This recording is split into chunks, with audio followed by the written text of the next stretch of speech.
बहुत ही ज़्यादा इंपॉर्टेंट है, वीवीआई क्वेश्चन है। इस तरीके का क्वेश्चन अक्सर ही एग्जाम में देखने को मिलता है और लगातार 3 क्वेश्चन बिल्कुल हम लोग ऐसा ही करेंगे, इसलिए ध्यान से पूरे कॉन्सेप्ट को आप समझिएगा। ओके, देखिए क्या बोला है। बोला है 2 संख्या किसी तीसरी संख्या से क्रमशः 20% और 25% के बराबर। 2 संख्या जो है वह किसी तीसरी संख्या के 20% और 25% के बराबर।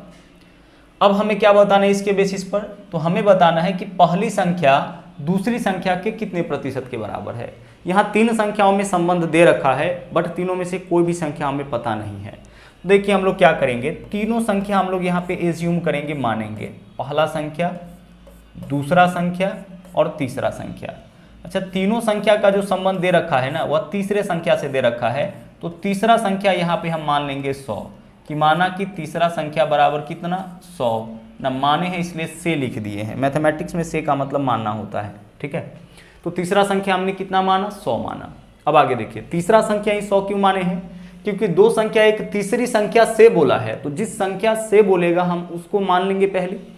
अब आगे, अब 2 संख्या जो है तीसरी संख्या से 20% और 25% के बराबर है, तो पहला जो है वह 20% के बराबर, तो 100 का 20% कितना होगा, 20 ही होगा। 100 का जितना प्रतिशत निकालिएगा उतना ही होगा। और दूसरा 25% के बराबर है, तो 100 का 25% क्या होगा, 25 होगा।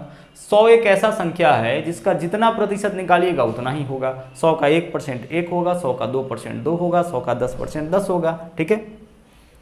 तो बोला क्या गया था कि 2 संख्या एक तीसरी संख्या के क्रमशः 20% और 25% के बराबर, तो तीसरा संख्या 100 माने, दोनों संख्या 20% 20 और कितना हो जाएगा 25, क्योंकि 20 और 25% के बराबर। अब क्वेश्चन में अगर ऐसे बोलता है कि 2 संख्या तीसरी संख्या से 20% अधिक 25% अधिक बोलता, तो हम इसको क्या लिखते, 20% ज़्यादा है तीसरा से तो 120 हो जाता, 20% कम रहता तो कितना होता, 80 हो जाता, जो आगे आने वाले क्वेश्चन में हम लोग करेंगे, ठीक है। अब आगे चलिए, तीनों संख्या पता लगे, अब जो क्वेश्चन पूछा है उसका आंसर करिए। तो बोला है पहली संख्या दूसरी का कितना प्रतिशत। क्वेश्चन क्या है, पहली संख्या दूसरी का कितना प्रतिशत। तो पहली संख्या के बारे में बोला है, तो पहली संख्या ऊपर, दूसरी के रिस्पेक्ट में तो दूसरी संख्या रहेगा नीचे, और परसेंटेज के लिए हम क्या करेंगे, परसेंटेज के लिए तो हम लोग गुना करते ही हैं 100 से, तो 100 से गुना कर लीजिए। सोल्व करिए आप इसको, 25 से काटिए, 25 चौके 100, 20 चौके 80, तो 80% जो है ना आपका इस क्वेश्चन का आंसर हो जाएगा। क्या क्वेश्चन पूछ रखा था, पहली संख्या दूसरी का कितना प्रतिशत, तो जिसके बारे में बोलेगा उसको ऊपर, जिसके रिस्पेक्ट में बोलेगा उसको नीचे, प्रतिशत के लिए हम लोग गुना करेंगे 100 से। आगे चलिए, चौथे क्वेश्चन में आ जाइए। देखिएगा यहाँ पे क्वेश्चन क्या है, बोला है 2 संख्या एक तीसरी संख्या से क्रमशः 30% और 40% अधिक है। इस शब्द को बहुत ही ध्यान से देखिएगा। तीसरा से क्या है, पहला 30% अधिक है, दूसरा 40% अधिक है, तो तीनों संख्या का वैल्यू पहले ले लेते हैं हम लोग, मान लेते हैं पहला संख्या, दूसरा संख्या और तीसरा संख्या। हमेशा ऐसे क्वेश्चन में आपको क्या करना है, तीसरा संख्या के वैल्यू को मान लेना है 100, ठीक है। तो तीसरा संख्या मान लिए 100। अब देखो आप क्या बोला है, पहला संख्या जो है वह 30% और दूसरा 40% अधिक है, तो पहला 30% अधिक, तो 100 से 30% ज़्यादा कितना हो जाएगा, 130 हो जाएगा। 30% ज़्यादा मतलब 30 ज़्यादा, तो 130 हो जाएगा। और दूसरा जो है वह 40% ज़्यादा है, मतलब कितना हो जाएगा, 140 हो जाएगा। तीनों संख्या हमें पता लग गया। बोला यह गया था कि 2 संख्या एक तीसरी संख्या से 30% और 40% अधिक है, तो 30% अधिक होने का मतलब 130% है, और 40% अधिक होने का मतलब 140 है, ठीक है। क्योंकि तीसरा संख्या हम लोग कितना मान चुके हैं, 100 मान चुके हैं। 100 से जितना ज़्यादा बोलेगा 100 में उतना ऐड कर देना है। अब क्वेश्चन में आइए, क्वेश्चन क्या है, बोला है दूसरी से, हमने क्या बोला था आपसे कि जिसके साथ से लगा रहे उसको बट्टा में रखिएगा, तो दूसरी से, तो दूसरी संख्या कहाँ आ जाएगा, दूसरी संख्या बट्टा में आ जाएगा, तो दूसरी संख्या क्या है, 140। पहली संख्या का प्रतिशत, तो पहला संख्या कहाँ रहेगा, ऊपर रहेगा। हमेशा जिसके बारे में बोला जाए उसको ऊपर और जिसके रिस्पेक्ट में उसको बट्टा में। तो ध्यान से क्वेश्चन को देखिएगा, बोला है पहली संख्या का दूसरी से कितना प्रतिशत, तो पहली संख्या ऊपर रहेगा, दूसरी संख्या कहाँ रहेगा, नीचे रहेगा, और परसेंटेज के लिए गुना करेंगे 100 से। एक तरीका यह भी है कि जिसके साथ से लगा रहे हमेशा उसको बट्टा में रखिएगा, तो दूसरी से, तो दूसरी बट्टा में पहली का प्रतिशत, तो पहली ऊपर में होगा। अब आप इसको सोल्व करिए, 0 से आप इसको काटिए, कैंसिल हो जाएगा, 2 से काटिएगा तो 7 हो जाएगा, 2 से काटिएगा तो 50 हो जाएगा। गुना करिए, 13 पंचे 65, यानी कि 650, 650 बट्टा कितना होगा, 650 बट्टा 7% होगा। पूर्णांक में ले जाइए, 7 नमा 63, 2 बचेगा 20, 7 दूना 14, क्या बचेगा यहाँ पे 6, 92.6/7%। 92.6/7% यानी कि विकल्प बी जो है ना वो हमारा आंसर हो जाएगा इस क्वेश्चन का। ठीक है, चलिए बढ़ते हैं अगले क्वेश्चन में।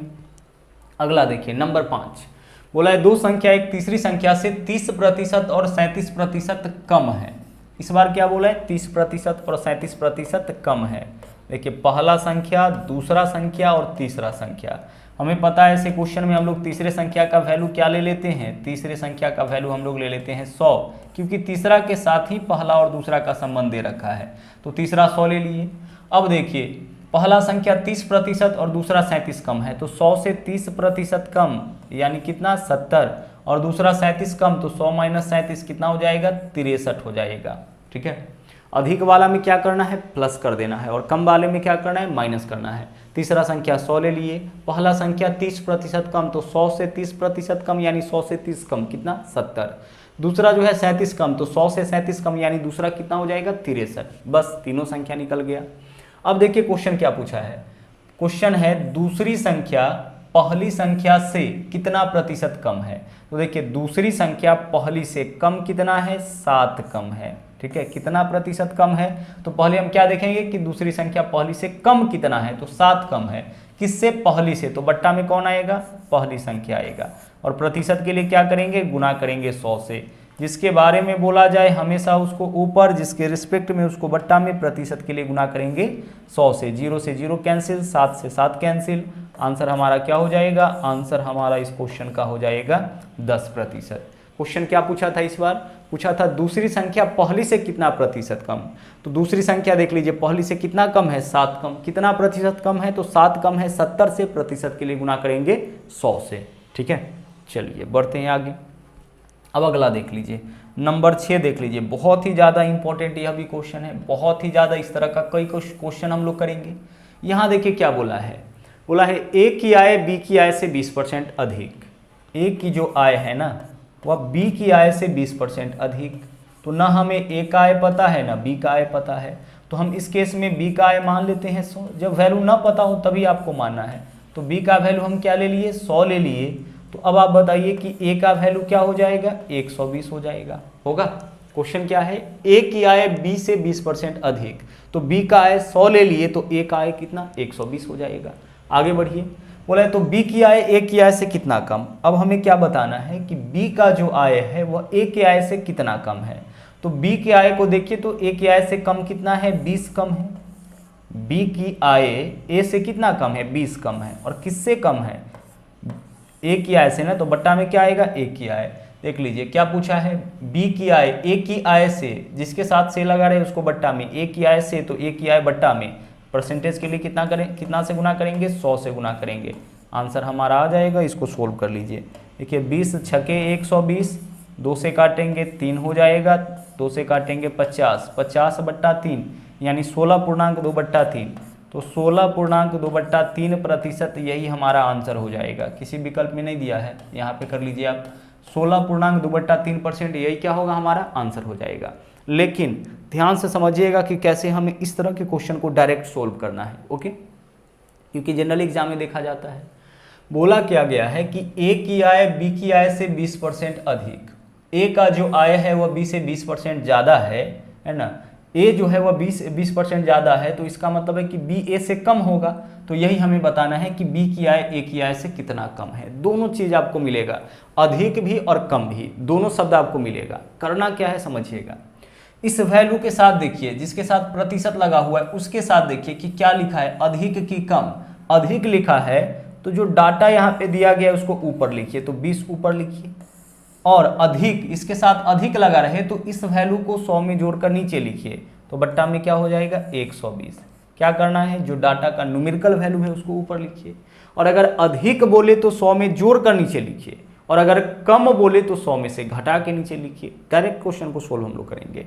ठीक है, और परसेंटेज के लिए क्या करेंगे, बस 100 से हमें गुना कर देना है, आंसर आपका आ जाएगा। सोल्व इसको कर लीजिएगा, 16.2/3%, यही आपका आंसर हो जाएगा। ठीक है, ऑप्शन गलत है, 16.2/3% यही आपका आंसर हो जाएगा। जब ए का मान बी के मान से ज़्यादा है तो बी का मान ए के मान से निश्चित रूप से कम ही होगा। कितना कम होगा? डायरेक्ट 20% अधिक तो 20/120 × 100, 30% अधिक तो 30/130 × 100। ठीक है, आगे बढ़िए।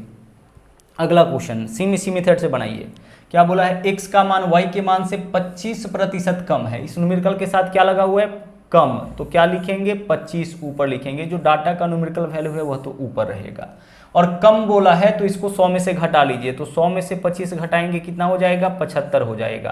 प्रतिशत के लिए हमें क्या करना है? गुना करना है 100 से। डाटा का न्यूमेरिकल वैल्यू ऊपर, अधिक तो 100 में जोड़ कर नीचे, कम तो 100 में से घटा करके नीचे।